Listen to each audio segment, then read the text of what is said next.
Good afternoon. It's Monday, the 31st of August 2015, just after 1 o'clock. Welcome back to UK Column News. I'm your host this afternoon, Brian Gerrish. With me in the studio, Mike Robinson. And we've got Nick Green behind the technical desk.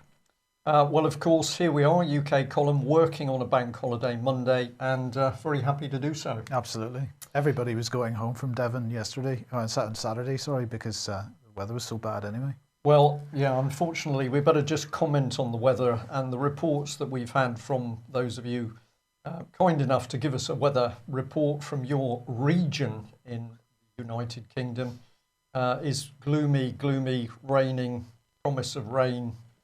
So that's really the weather forecast, but we will cheer you up at the end of the news. In fact, we'll cheer you up at the start, because we better just mention that apparently Sir Stephen House, the Chief Constable for Police Scotland, has said that he's going to quit his job in December. This is the man who has come under huge pressure. He's put unwanted armed police on the streets of Scotland. He's been unable to explain deaths in police custody. He's been implementing a policy of searching juveniles on the streets, and his officers took 3 days to respond to a fatal accident, which resulted in a further fatality. But he is finally out, and he said the time was right to take up new challenges after his 35 years as a police officer. And what does he say he's done, which is good news for people in Scotland? It's that Scotland is better served by one massive police force, Police Scotland. What do you make of that, Mike? No idea. Well, I think a lot of people are going to be happy that he's gone. But of course, Police Scotland now exists as one gigantic organisation accountable only to itself. And it remains to be seen what the future Chief Constable will do with that position, and indeed unarmed police in the streets. Well, if that's the situation in Scotland, south of the border, things simply get worse as EU control tightens. And enter the Express with this fascinating article: EU wasted 1 billion on propaganda and TV cartoons. Now, the interesting thing about this is, of course, the rapid comment from the Taxpayers Alliance is that this is just more evidence that Brussels bureaucrats simply do not understand the value of taxpayers' money. But we know that what is going on here is a highly funded propaganda exercise, which is all about keeping Europe going. So what is this money being used for? Well, it's quite an extraordinary range. We've got everything from subsidising cartoons about extraterrestrial squirrels. We wonder whether, of course, those are the squirrels that the Telegraph says have been responsible for global warming. But they've also been funding Get Blake, a science fiction animation about space rangers. That is connected to the alien squirrels as well. We've got Shaun the Sheep and a documentary about America in the Obama years, and one also called Samurai Warrior Queens. But what the paper was particularly interested in was the fact they'd also been putting money into the BBC to make a so-called disaster movie on what the effect of Britain leaving the European Union would do. And if we just come on to this for the BBC, the story gets really quite interesting. Here's BBC 4, Storyville, the great European disaster movie. But if we look at the screen a little more closely, we see that this episode doesn't seem to be available. So the EU has been funding the BBC to help make pro-EU propaganda, but for some strange reason, this seems to be disappearing from the BBC website. If you look on that same page, you'll see that there was supposedly a debate on Newsnight about the disaster movie. So what was that debate really about? If Britain leaves the EU, it's going to have disastrous results. Well, Robert Peston, featuring on that, But for some unknown reason, we've got the same problem. The programme is not currently available on BBC iPlayer. We're going to label this and say this is blatant BBC pro-EU propaganda paid for by the EU itself. It's getting more and more obvious, Mike, I think, isn't it? Yeah. Just what is happening with the BBC. Absolutely. Well, we just remind people about Mr. Peston, of course, because this man has got a deep common purpose background. And as we've shown on this little diagram before, it was Robert Peston, alongside Sir David Bell and Julia Middleton back in 2005, that started to wind up the campaign for government control of the British press and media. And that was to be done via the Leveson inquiry. So remember that Peston, totally in bed with Common Purpose totally pro the European Union, to the extent that they were getting into schools back in the late 80s to educate children of the benefits of the European Union. But here was Peston also working to get greater government control of the press and media. So I'll just follow that little theme through about Common Purpose and the schools. This is a document going back some years, but it really says it all. So it's the Your Turn Common Purpose course, which is challenging teenagers to think in new ways about their town or city and their world. Now it says teenagers, but they're after 13 or 14-year-olds. And what sort of thing was Common Purpose up to? Well, it takes young people at a time when their horizons are expanding exponentially and exposes them to a radical new set of influences. So Common Purpose boasting here that if they can take these young impressionable minds, they can start to influence them in a radical and highly political way. And of course, the theme of influence and change goes on through this document. The programme takes place over 3 days. During the 3 days, participants have the opportunity to look at themes of influence and change. Change, and more change. And it ends up down here. Every young person will meet adults who are in a position to create change, selected from Common Purpose's own networks. So you radicalise the children using people who are already in the mould of Common Purpose. And they are specifically, of course, mentioning police chiefs, business executives, and community leaders. So what are they doing with these children? Well, the document goes on to tell us, because it says it's increasing the youngsters' understanding of their role as young leaders. And the little hand underlining there in the question mark was not done by me or part of the UK column team. This was the member of the public who sent this document to us. And what they were clearly saying is there's something very spooky, I think is the right word, about children being trained as leaders. Yes. Last time we saw this was the Nazi Party, I think. So is this a real programme? Well, this document gave us a bit more, because it set out how the programme under Rosie Cottrell would work in West Yorkshire. So it's about power, it's about change, it's also about spending our money, because a 3-day Your Turn programme for a school was going to cost £5,000, and they suggested the contribution by the school should be £50 plus VAT per pupil. So there we are. This is a politically motivated charity closely aligned to the EU, has worked flat out to suppress free speech in UK via Leveson, and busy working on the minds of children. It's interesting that if you go back to the 1920s, 1930s, Bertrand Russell was talking about the need to capture children as young as possible. And he was basically saying when the state has captured the minds of children, then really there's no need for armies or policemen. We're seeing that increasingly with the sort of apathy of people to what's going on around them.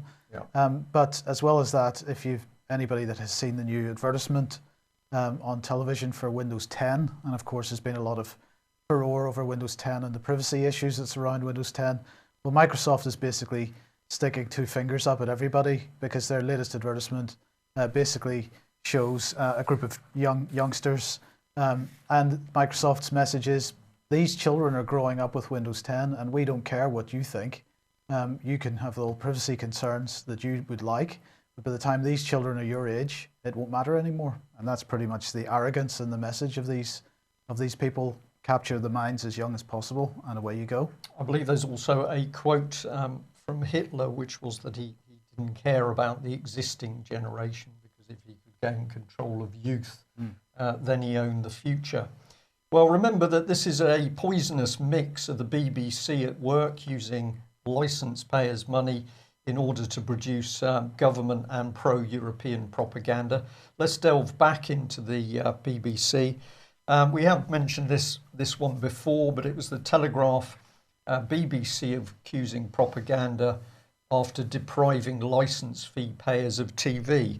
Now, what they'd really done is a cooked up study where they'd said you can't watch TV for 9 days. And at the end of that, apparently these people were clamouring to pay their TV licence.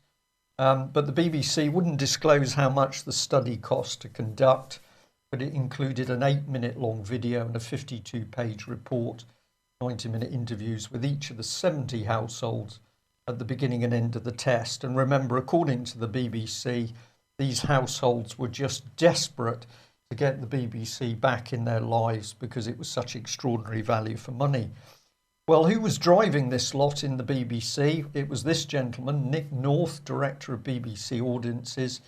And he said the results showed overwhelmingly that most people felt they got great value from the BBC when they came to realise the full range and breadth of what we provide, often in quite stark contrast to what they thought in advance of the experiment.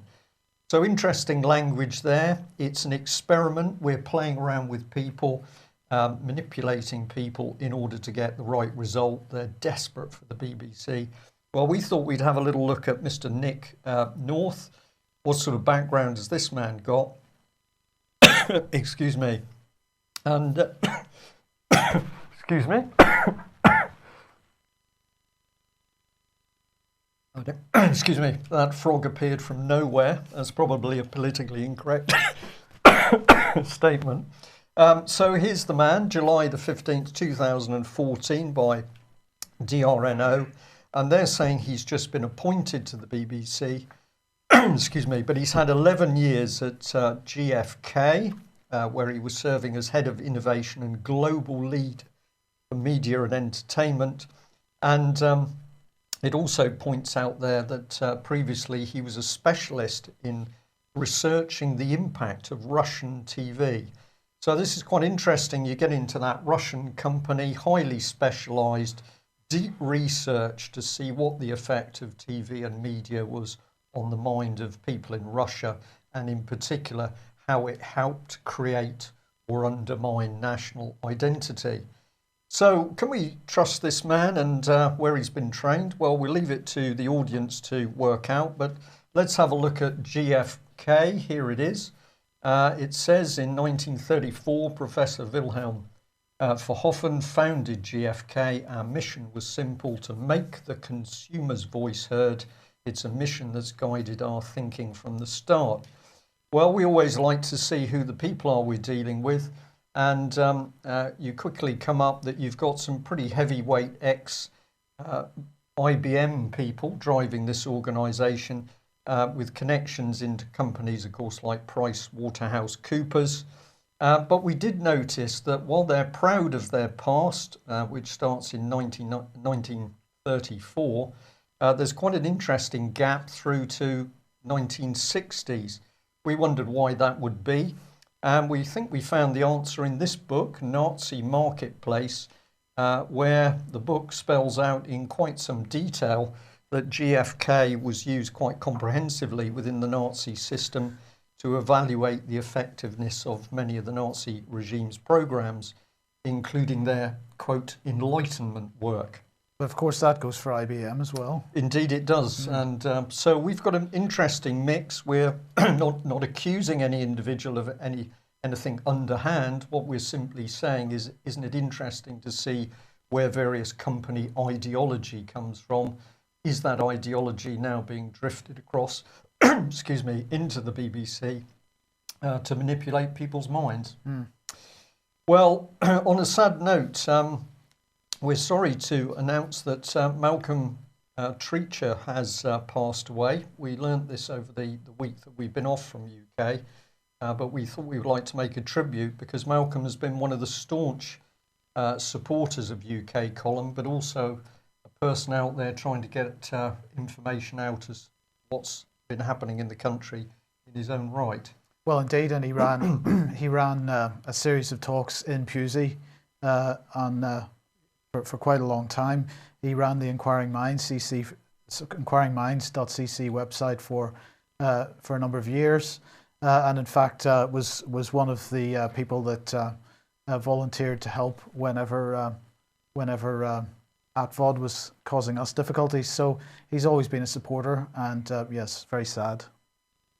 Yeah. Well, good things on the horizon with a... Yes, okay, so tonight, 7:30, Ian Crane is back for the Crane Report after 2 weeks break, and at 9 o'clock, of course, Fracking Nightmare. But we have some good news, and that is that Doomwatch is returning for a second series on the 16th of September. That's a Wednesday, and it will be from 9 till 11 p.m. It's initially going to be every 2 weeks, and this is because of scheduling issues with Peterborough.fm. But they're looking to move to a weekly slot very soon.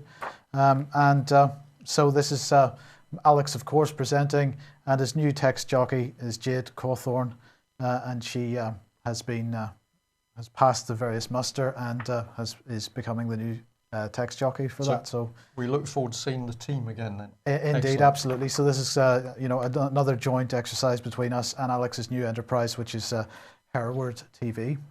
Yeah. Well, clearly we need to talk about war, Mike, because this seems to be the objective of David Cameron's government. Well, we'll get on to why it might be pretty soon, but here we go. The rhetoric has begun again because IS is now destroying various cultural locations, in this case Palmyra, and this has been reported over the last week and a half or so, time after time. And of course, the Islamic State blowing up this ancient monument. We can't forget that, of course, that this is very similar to the rhetoric that was going on just before the invasion of Afghanistan. We believe, I don't know 100% exactly when this is going to be, but we believe that there is a vote likely to occur soon after the various autumn conferences happen on whether to actually formally take any action in Syria. But this seems to be the run-up to it, and we must not forget that, of course, who's supporting IS? It's us, the United States, Saudi Arabia, Qatar, these types of countries. So if they're misbehaving like this, whose fault is it? Well, I'm sure nobody wants to discuss that at all. But we will remind people that there is the YouTube video clip where you can hear President Obama calmly saying that the US needs to up its support for ISIL and also to increase training. So Americans training people that they're also labelling as terrorists, which is, I think the English expression is a tad confusing. Or not. Or not. The NATO exercise season, the summer holidays are over, kicking off in the Black Sea with Ukraine. Ukraine apparently going to be taking part in 11 NATO war games over the course of 2015 in total. But this one involving 2,500 troops, 150 military vehicles, warships, helicopters, so on, the usual kind of thing. And the lead into to NATO's largest exercise ever, well, since the Cold War anyway, which begins I think at the end of September with a meeting, but mainly in October. That's mainly in the Mediterranean theatre, but certainly this is pretty close to Odessa and so on. So, yeah. So we've got the hyping up of NATO. Of course, nobody wants to talk about UK commitment because the reality is that David Cameron has been absolutely destroying Britain's military step by step, army reduced and heading down to 80,000 and below. So that's not a viable force. And we've seen the maritime patrol aircraft cut out. We've got carriers being produced, but having no aircraft and no foreseeable aircraft in the near future. And we've also got big problems with Britain's submarine fleet. So there's lots of, posing on the world stage about the strength of NATO and Britain's commitment to it.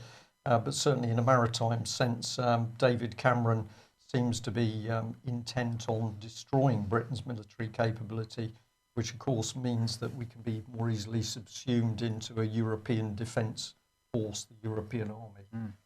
But we're in times of austerity, therefore it's obvious that the Chancellor can simply magic up more money, which he's done in order to support nuclear submarines in the Clyde. And the Guardian here with the story which says it all. Osborne announces 500 million for Faslane, and at the same time says Corbyn threatens UK security with his views over a nuclear deterrent. That's quite ironic based on what you've just said. Well, it is quite interesting, isn't it? I think most of the stuff we're seeing at the moment, Mike, is designed to confuse people, because if you read, if the headline is goes in one direction, if you read the text of the average news article, it goes in at least two directions. And so the reader's left thinking, well, what is actually going on here? But 500 million, government's got no money. Suddenly it's got 500 million, which is not going to spend on actual defence. We're apparently going to build some more jetties and seawalls. And this is going to create, I think it's about 1,700 jobs. I can just add that to the slide. They're saying that this infrastructure work is going to increase the jobs from 6,700 to 8,200, but there's no mention of actual increase on defence capability. So I think this is pure politicking, money created out of nothing, usual pattern. And what are we trying to do? I think we're trying to buy influence in Scotland by saying, well, of course, if they attempt to get rid of the Trident fleet, you're going to lose even more jobs. But maybe I'm cynical on that one. Well, while we were away, this happened. Black Monday, as it was called, another one. Of course, stock market collapsed over 10% over a matter of a week or so. Lots of panic. It was all being blamed on the Chinese. We'll come on to that in a second. The news was absolutely full of this for a few days, but it's good news because there's been a complete recovery, as you can see there, can't you? That's the chasm at the end. Yes, but as you can see, it's right back up to where it was. Because if you were listening, if you were watching the news over the last few days of last week, you would have believed that it was absolutely 100% back to where it was. But of course, it is no such thing. Now, the stock market, of course, is supposed to be a representation of what's going on in the real economy. But if that's true, then the banks perhaps give us a clue as to what's going on in the financial system. So last week it was HSBC. Today it's NatWest. But we've got to forget that the bank which started all this was RBS, because RBS has been bankrupt for a long time. And of course, when they can't afford to actually pay anybody some money, they just have an IT glitch. So we've had two IT glitches from two other banks in the last week. HSBC and NatWest, and we're expected to believe that their IT systems are so flaky that whenever anything goes wrong, payments suddenly stop. Well, I don't believe that that's quite the case, and I believe that this is now, RBS has set the precedent, and this is now the mechanism of choice for whenever a bank is in financial difficulties. It just stops passing money until they can do something about it. But back to the stock market. And let's look a little bit further back in time. So this is looking back to 1985 or so. And let's see what we can see. Well, there's been no growth, you'll notice, since about 1998. Coincidentally, that's more or less when the major deregulation of the banks took place, and specifically the repealing of the Glass-Steagall Act in the United States. So no growth at all. In that time, we've merely had some collapses over that time period. So if you take inflation into account there, you would expect the stock market to go up at least in line with inflation, but it hasn't. So what does that mean? That's in fact a collapse, is it not? And we're being lied to, of course, because what's the message continually put out through the mainstream media is that it's all fine, it's all getting better. Absolutely. So if we just bring that up again, Nick, if we could, and perhaps we see the reason here as I show this slide once again, because of course the only real growth industry at the moment and for many years is debt. So perhaps this gives us a clue. But we don't need to worry, do we? Because house prices continuing to rise. House prices an all-time high. But strangely enough, sales have slumped by 15%.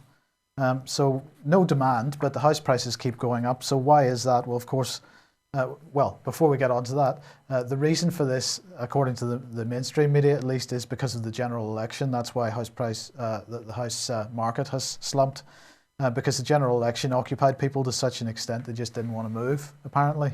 But of course, the truth is that these house price rises are being driven mainly by London, and London is being mainly driven by China.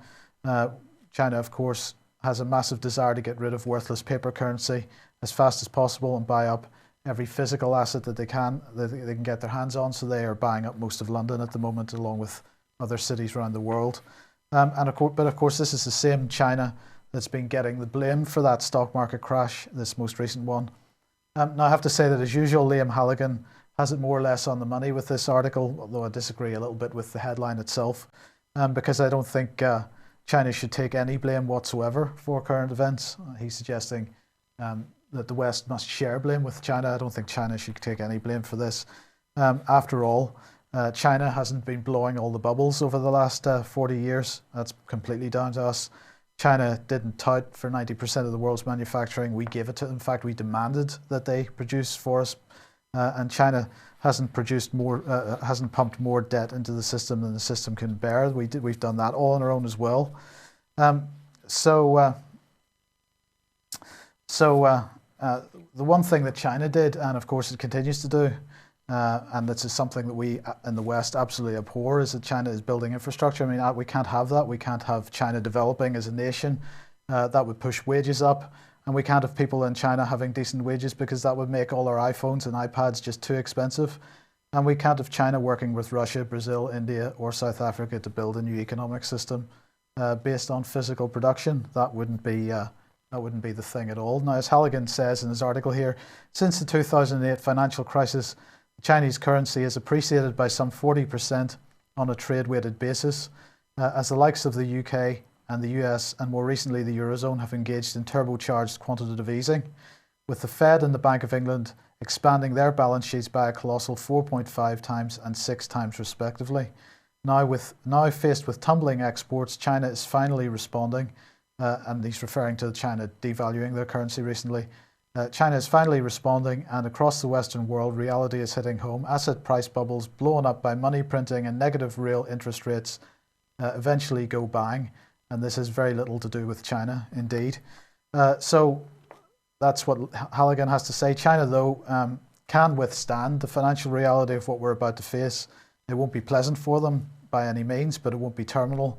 I don't think we're so fortunate. So while China continues to build, the height of our technological prowess is ice cream. We're going to explain that statement in just 1 second.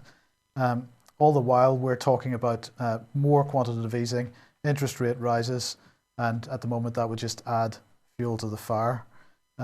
So I think this probably explains the drive for war. Good way to take people's minds off anything at all, really. I'm glad you said this was an ice cream. Without my glasses, I thought you were back on nuclear explosions. Well, indeed. Maybe that was a bit far-fetched. No. In fact, if we look at this article, that might indeed be what the implication is. I don't know. At least they're hinting at it. But ice cream that does not melt is going to hit. Now, I have to admit, my jaw dropped as I listened to the BBC Radio 4 Today programme this morning on the way into the office. And this was being, hyped beyond all recognition. This is University of Edinburgh, who are spending lots and lots of money working out how to prevent ice cream melting, which is now the height of Britain's technological prowess. This is the type of thing that we're investing our research dollars in. It's good, isn't it? And so it's based on an enzyme which is coming from a bacteria which they're putting into the ice cream, which apparently helps it melt less quickly. So could this be used to completely stop global warming? Because if we could get this into the glaciers and icebergs around the world. I have to admit that hadn't occurred to me, but it's a very good thought. I think we could do this, and of course the other thing is, and of course we are being serious because this is real news that we're relating here. We could combine the ice cream Enzyme. enzyme, Yeah. that's it, with the extraterrestrial squirrels, and that would have global warming solved. So that's our solution today, I think. Right. If we're being a bit flippant with the news, we take it very seriously, what's actually being reported. But of course, we've now got to the stage in the United Kingdom where mainstream press and media reports are becoming simply a joke. So forgive us if we make light of at least some of it, but the rest of it's fairly dark, isn't it? I think we do need a bit of humour at the moment. Well, that brings us to the end of today's news. Thank you for joining us. Apologies for the coughing in the middle. I'll try and sort that out for tomorrow. And we hope you will be joining Ian Crane and Guests. And guests, indeed. Okay. 7:30 tonight. We'll be back same time tomorrow. Bye-bye. Bye-bye.